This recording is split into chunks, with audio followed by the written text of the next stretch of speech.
All right, so I'm going to teach you a little bit about intraday profiles and daily range, and we're going to be using this idea here. If you look in this area here, that's my fair value gap, and you can see we traded down into it here.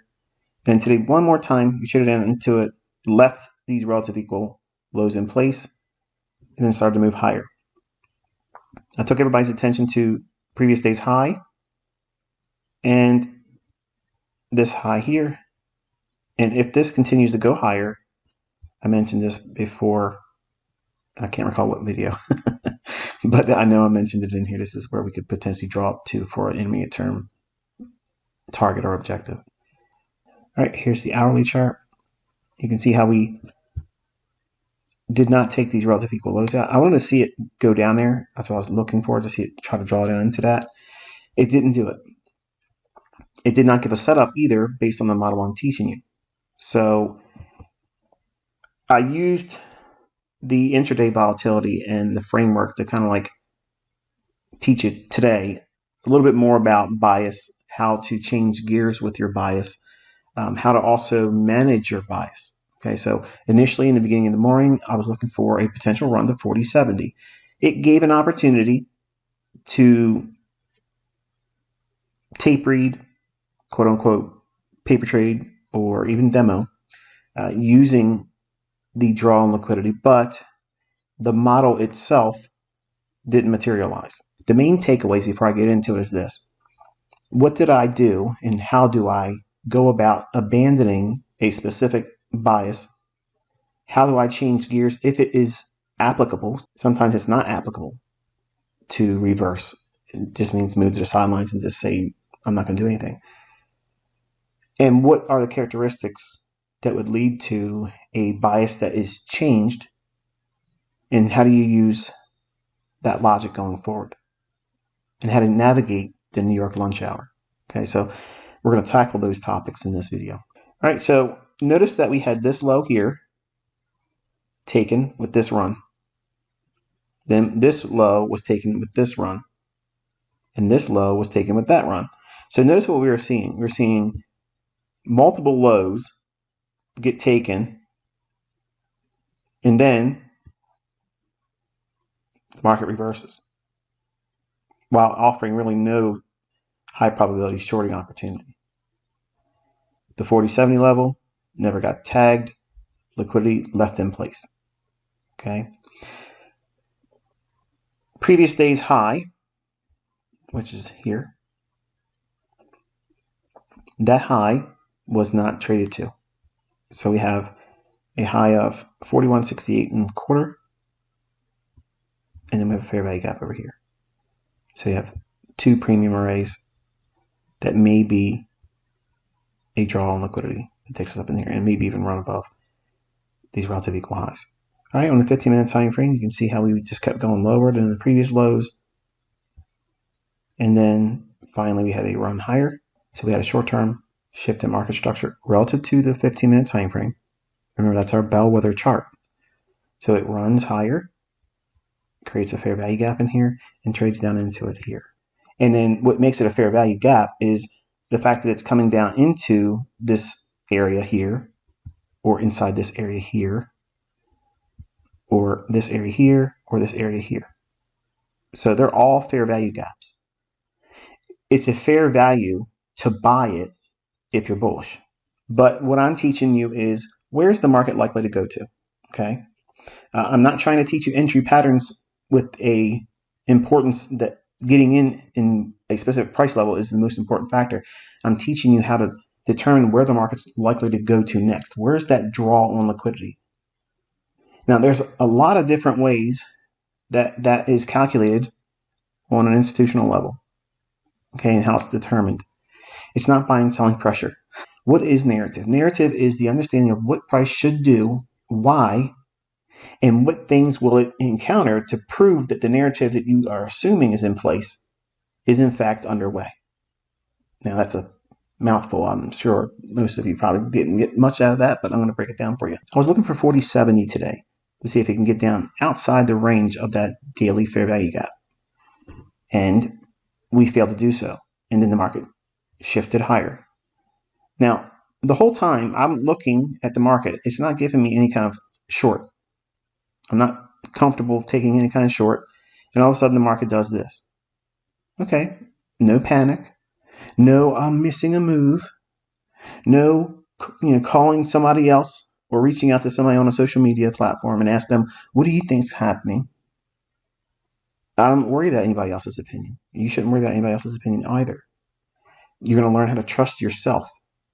So we had created a fair value gap here on the 15-minute time frame. So right away, that is your area to watch and see if price supports a run. If it digs into that and starts to repel higher, and we take out this short-term high, that is enough to set up a stage for the afternoon trend. Okay, that afternoon session move or setup or price swing, that's what we're looking for now. Because the market failed to go to an objective we were looking for, it was respecting that daily fair value gap, and it rallied up. And what fair value gap is that? At the beginning of the video, I showed you on the daily chart. Here, it took out that short-term high. So now we have an absolute market structure shift, bullish with this swing high, and the market comes back down in here and rebalances this fair value gap. Now, I'm not looking at, and this is where one of the instances where resistance broken turns support, but it digs a little bit past that. Okay, notice that it goes down into my fair value gap, not stopping dead in its tracks right at the high. Notice that? So I'm not looking at support and resistance. I'm looking at the fact that we went through this short-term high, created an imbalance, and then we traded down into that. And then when we get into this area here, I'm interested in looking at intermarket relationships. I want to study real accumulation and distribution. Okay, how do I do that? I've already told you. We're going to go into a lower time frame, 5-minute chart. All right, so here's the 5-minute chart. As you can see, the market did, drop down. It did real quick, sudden move after I tweeted saying that my initial interest was 40.70, and it started drawing lower. And then went one more time here at 10 after 9, took out that short-term low there, and then it started rallying higher at 9:30's opening, and then we dig down into that 15-minute time frame fair value gap. So it doesn't look like a fair value gap in here. Notice that? But I want you to go back to your 15-minute chart. This is where the work is required on your part. In this price run from here to here on that 15-minute chart, look at your chart and shade that in on the 15-minute time frame, and then drop down into the 5-minute, and you'll see how it drops into that shaded area. So we're working from a higher time frame, 15-minute bellwether chart, into a 5-minute chart. This is running into that fair value gap. Now, if you're just staying on one time frame, or at least not carrying over higher time frame analysis into your lower time frame, you're going to be trading blind. You have no idea what you're looking for. Now, I know what I'm looking for because I have multiple charts in front of me, multiple monitors, and I'm panning around. All right, so anyway, it digs down into that 15-minute time frame fair value gap here, and then rallies higher. Then it starts to trail off and goes down into this imbalance right here. Now, in that little stinger video, I draw this little area out with a rectangle, and I do a small little box up here. Okay, and what that box is if it goes down into here and starts to rally, I'm going to take half that position off once it gets into this area here again. Okay, I don't need to go above this short-term high. So that's what that little red rectangle represents when you see me do it in that stinger little vignette video on my Twitter feed. I'm drawing your attention here. So when we go from this level here, if it starts to rally up, once it gets back up in that area again, I'm going to take half the position off and then see if it can run above that high. Okay, so that's what I was drawing to. I'm drawing reference to that so that way when I talk to you tonight, because this is our Tuesday lecture, I'm showing you now what it is that I was referring to and why it was there. Also, if you scrub back over here, you'll see it's an old area of buy-side liquidity here, and it's a fair value gap over there too. Okay, so that little rectangle here is drawing special attention to me reminding myself that over here there's buy-side liquidity that is not showing in that video that I'm recording, and then that imbalance over here. So when it runs back up into that, this old area of buy-side liquidity, this might be just a stop run, and then they're going one more time passing into that level. So I want to make sure I get half my position off, because I could be wrong. Like I was wrong about 40.70, didn't trade to it. Well, here at 10:35, right there, 10:35 right there, I tweeted, I said, note your previous day's high. Okay, previous day's high is here. So if we add the annotations back to the chart, and we'll remember that 41.68, and what price is that? 41.68 and a quarter. So that's our high that we're likely to draw to. That's all I was kind of drawing everyone's attention to. And I'll now add the annotations back. All right, so here is what I had in the recording.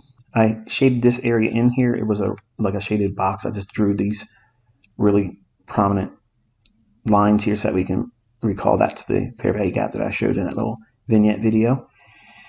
And I want to talk a little bit about New York lunch. Okay, I gave you rules of engagement when you're trading the afternoon session. And primarily what I gave you for the model was a morning session idea. But because of other people asking me and inquiring, hey, can you teach us a little bit about the PM session or the afternoon setup? I started bringing in some things. Now, if the market starts to go higher, okay, in other words, if we've been in a bullish market structure and order flow is bullish, that means everything's going in one direction. The market's obviously going higher on all time frames.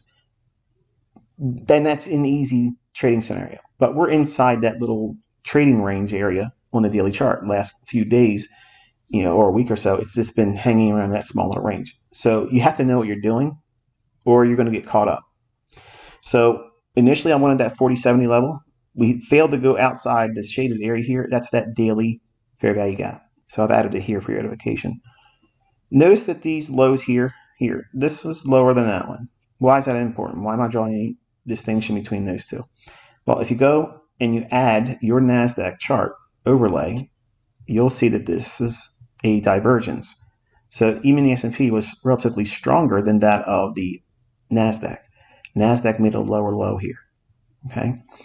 And I'll show you that before I close the lecture out. But for now, this is that 5-minute chart returning back into that 15-minute imbalance. So that's there for your edification as well.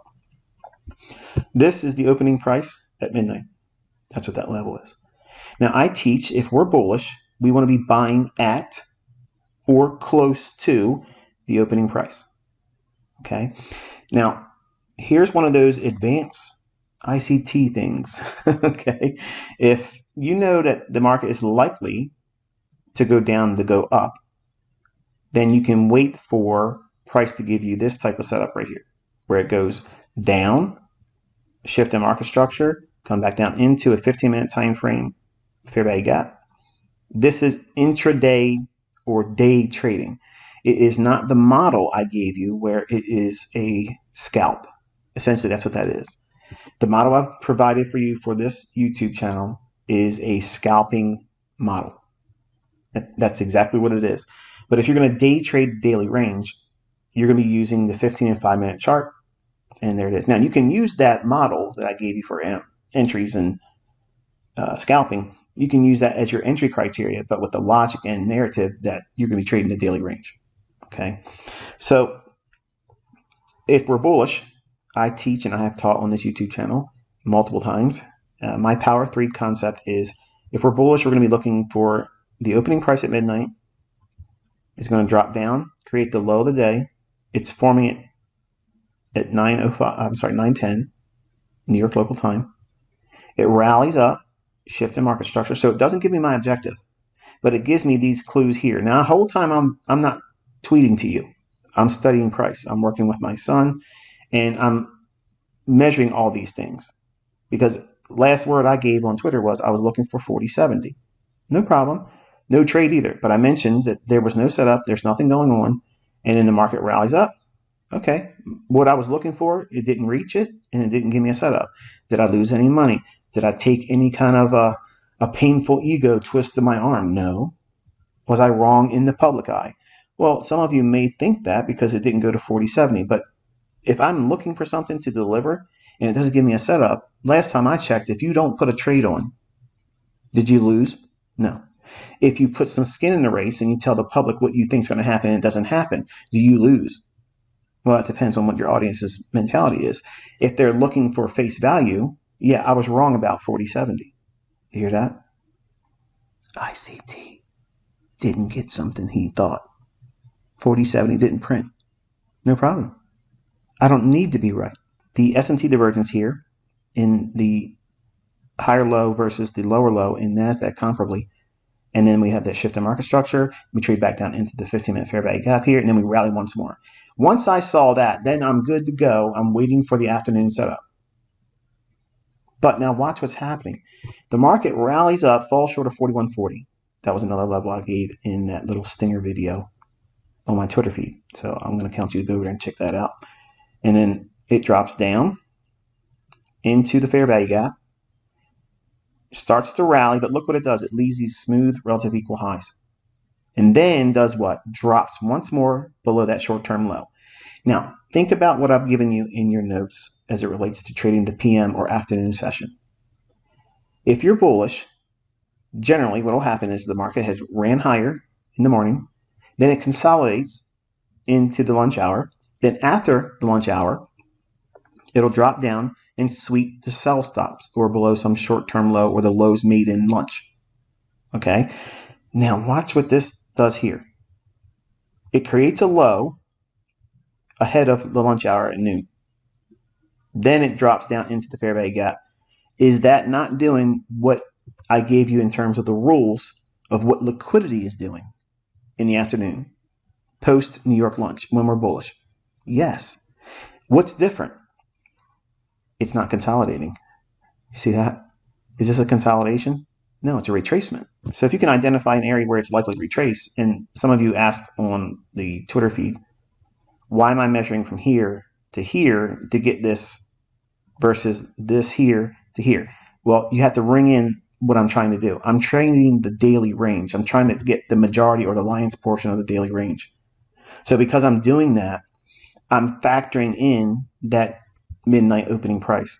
So we've went above it here and once more. So I'm not expecting it to go back down below here again.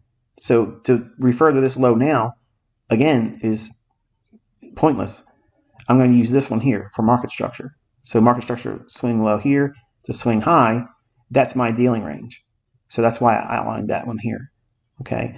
And I gave you that small little rectangle up here, drawing my attention in the video here to go back what I mentioned moments ago, that's an old imbalance and it may stall here. It may fail here. It may just consolidate and then run for previous day's high, on Wednesday. So I want to take half my trade off, which is basically what you saw me do. But anyway, it's taking out that short-term low on a retracement. But if it was consolidating into lunch, I would look for the swing lows during the lunch hour and then wait for it to drop down, sweep them like it's doing here, and then rally. But because this is a retracement going into lunch, that to me, it signals that they're going to work through lunch. What does that mean? Years ago, when we were on the floor only, open outcry, sometimes the floor traders would know that the market was in a hurry. It's a fast market. So they're not going off the floor. They're going to stay busy on the floor and they're going to be trading. So I learned this from actual floor traders. So I'm not making it up. I'm not, just giving you some kind of garbage made up or some contrived nonsense. It's based on what they used to do. And that same mentality has been transferred into electronic trading. So the algorithm does that same thing here. During the lunch hour, if it's a fast market, it's retracing back down in to a random fair value gap. It creates a short-term low, and then it runs the only short-term low that's there from here to here. This is too narrow. We don't want that. It's already moved too much. And it's going into that hour ahead of lunchtime, noon to 1, New York local time. So I want to see it retrace back down into a discount. How is that done? From that low to high. So the algorithm reprices to a discount once it gets to here. Then it does what? Creates that short-term low, rallies a little bit, leaves smooth highs in here. So what is that? They think that is resistance. So anyone that's short, they trail their stop loss here. And then it drops one more time right below that short-term low. What's below that short-term low? I have already told you here. Sell stops. So I'm thinking, like smart money, this is going to go higher in the afternoon. I didn't take anything in here in the morning. And I was not correct in where I thought it could reach for, which is 40.70. If it would have went to 40.70, you know what I would have done? Said, there's your 40.70. And you would have asked, did you take a trade? Or the cynics would have said, but you didn't take a trade. That's not what I'm trying to teach you. I'm not trying to teach you entries. I'm teaching you the logic on how to read the markets that way. Once you get this skill set down, the entries are the easiest thing to do. That's the easiest thing to do. But you have to know how to read the market and also tell when the market's turning. And if it's turning, where's it going to go? And if it's going to go higher, where will setups form? I showed you that today. So let's talk a little bit about narrative. When the market shifted here bullishly, and it came back down into that 50-minute time frame fair value gap and then rallied, this right here told me that they want to set this up for a bullish run in the afternoon. Why? Go back to that daily chart. Remember, we were inside this shaded area here. That's the fair value gap that I did not shade when we were looking at the daily chart naked at the beginning of the video. If you shade that on your own chart, you'll see when you drop down the lower time frame 5-minute chart, yours will look like this. So it dips down into that lower end of that fair value gap and then it rallies, trades back down into the 15-minute time frame fair value gap, which is what that is here. And then it rallies. Now, right away in my mind, this tells me that the algorithm is priming itself for an afternoon run to potentially previous day's high, which is this level up here. Okay.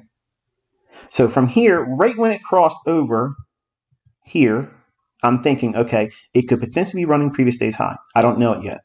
Then when it drops down into here and then rallies from that, then I know it. Now that's narrative. Okay. By itself, it doesn't mean go in here and buy it because, hey, the narrative says it's going to probably run to previous day's high because I could see myself stopped out if I'm premature. I want to see something that makes sense logically. So that means, do we see displacement? Yeah, we do. Is that an energetic price run? Oh, yeah, it is. Then that low to that high, I want to get that measurement for premium to discount. And what do I want to wait for? A discount. So I measured from that low to that high in that short little vignette video on my Twitter feed. And 50% and went below that, and that's the fair value gap. So it trades down into it here, creates a short-term low, and then drops into it here. Now, what happens if it would have went here and rallied? Okay, well, I would have missed the move. But I'm looking for sell-side liquidity. I want to see a stop run because what that's doing and how this fits into the narrative is if I'm thinking that this move here to here and then retracing down is setting up an afternoon run to potentially this level here by the close of the day, I want to be like smart money and do what? Buy sell stops. That is buying sell side liquidity.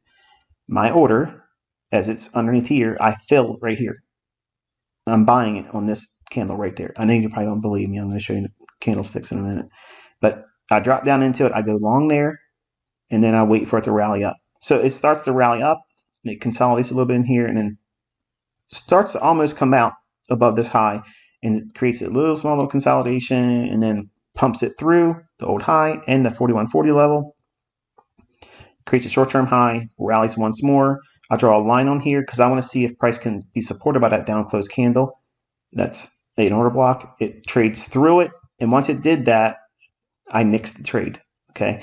I have taken a lot of the trade off through here.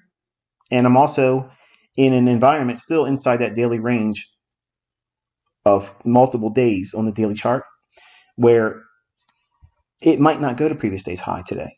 So this might be it, and it might need to use Wednesday's trading. So that was my thought process for closing the trade and protecting my stop loss, which never would have been hit because the stop was below here.